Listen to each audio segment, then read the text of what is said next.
The trading station orbited a dying red giant, its metal corridors humming with the voices of 1,000 species. Marcus Webb had stopped there only to refuel his cargo hauler, nothing more. He was a simple freight runner, moving supplies between the outer colonies and the core worlds. His ship was old, his profits were thin, and his reputation was unremarkable. That was exactly how he preferred it.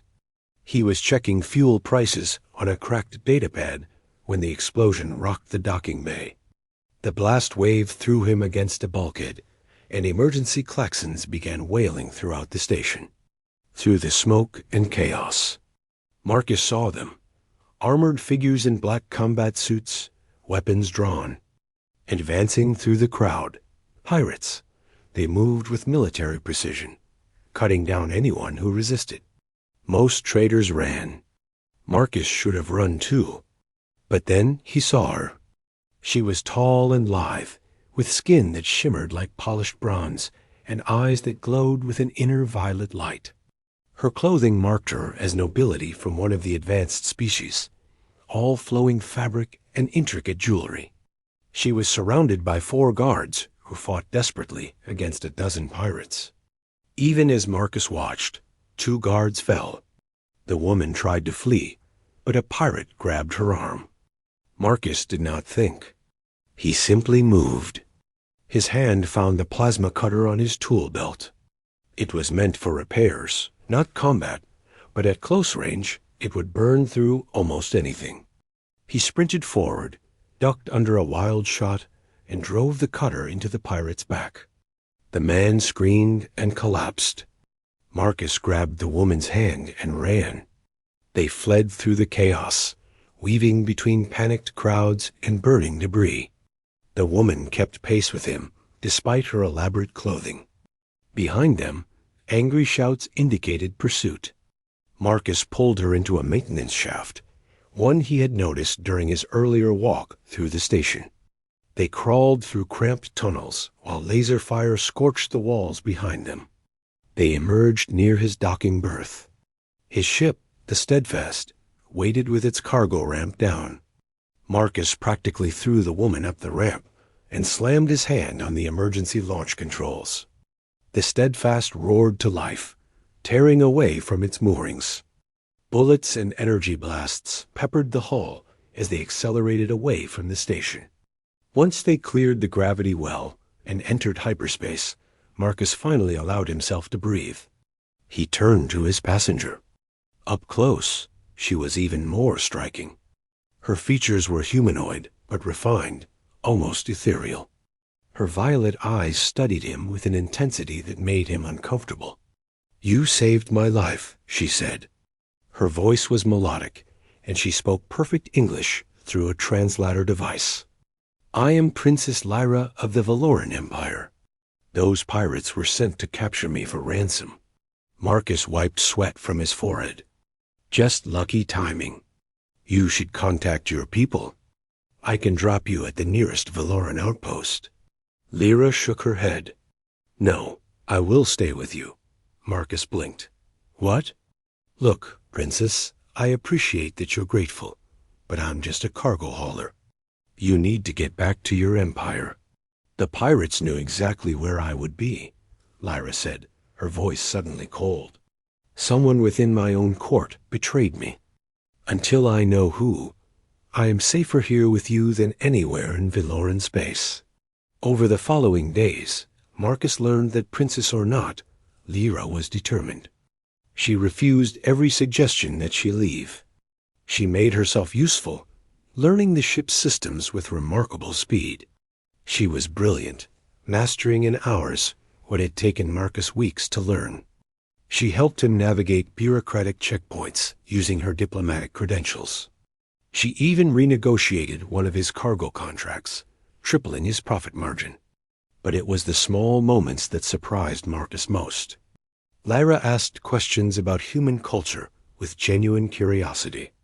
She laughed at his jokes, even the bad ones. She cooked meals from her homeworld, filling the ship with exotic aromas. When Marcus worked late on repairs, she brought him coffee and sat with him in companionable silence. 3 weeks into their unlikely partnership, Marcus finally asked the question that had been bothering him. They were sitting in the ship's small common area, sharing a meal. "Why are you really still here?" Marcus said. "You could have contacted your empire a dozen times by now. You could have arranged a secure pickup." Lyra was quiet for a long moment. "Do you know what my life was like before you saved me? Every moment was scheduled. Every word was scripted. Every smile was political. I was a symbol, not a person. Then you, a human cargo hauler with no wealth or status, risked your life for me without hesitation. You asked nothing in return. You treated me like a person, not a prize." She met his eyes.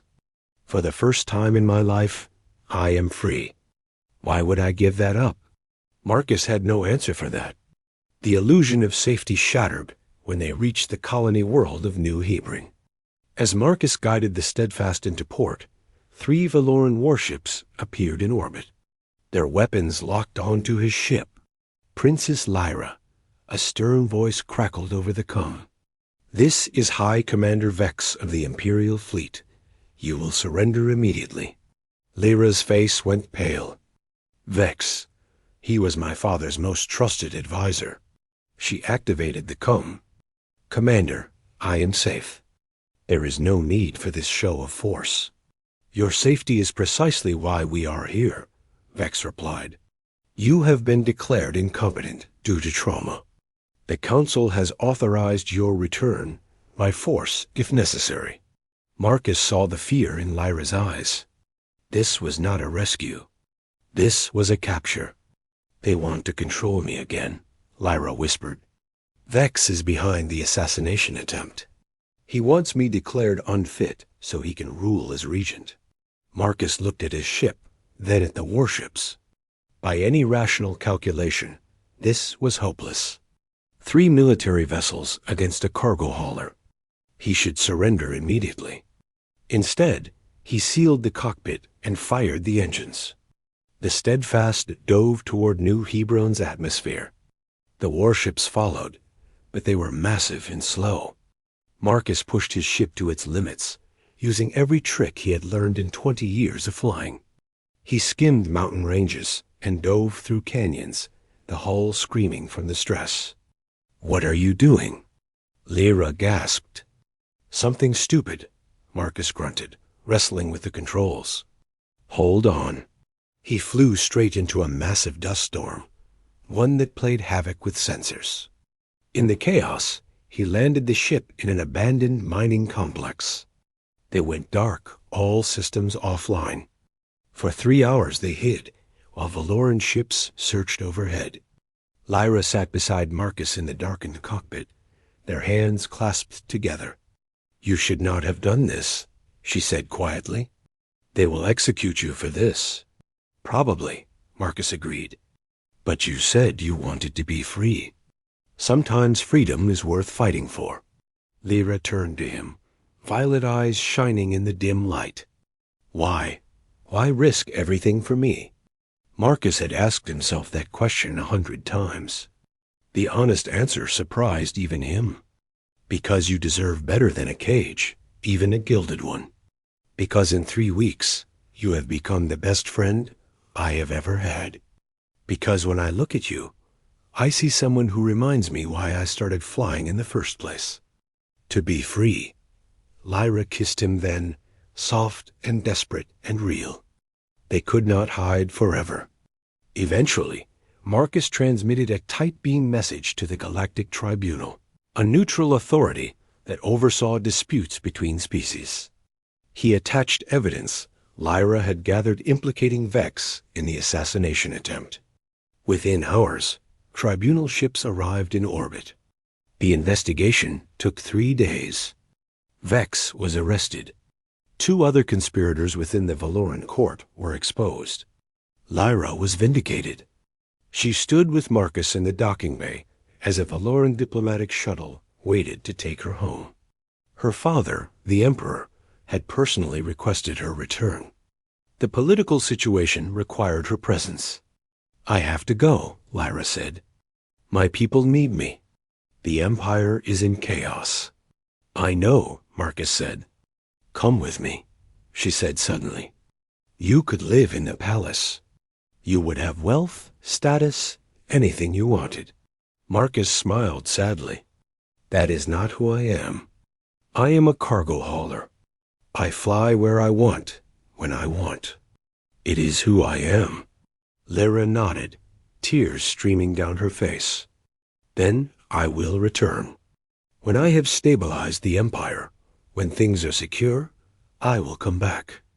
I will find you wherever you are in this galaxy, and I will fly with you. Promise? Marcus asked. Promise, Lyra said. She kissed him one last time and walked up the shuttle ramp. Marcus watched until the ship disappeared into the stars. 6 months later, Marcus was hauling grain to a colony on the rim when his come chimed. A small, fast ship was requesting permission to dock. He checked the registration. It was a Valoran courier, registered to Princess Lyra herself. Marcus smiled and opened the docking bay. Some promises, he realized, were worth keeping. The hatch opened, and there she stood, dressed not in royal finery, but in simple flight gear. She carried a single bag. I told my father I needed time to understand the galaxy I would one day rule, Lyra said, grinning. He gave me a year. I hope you have room for a co-pilot. Marcus took her bag and pulled her aboard. For you? Always. Together, they walked into the ship and sealed the hatch behind them.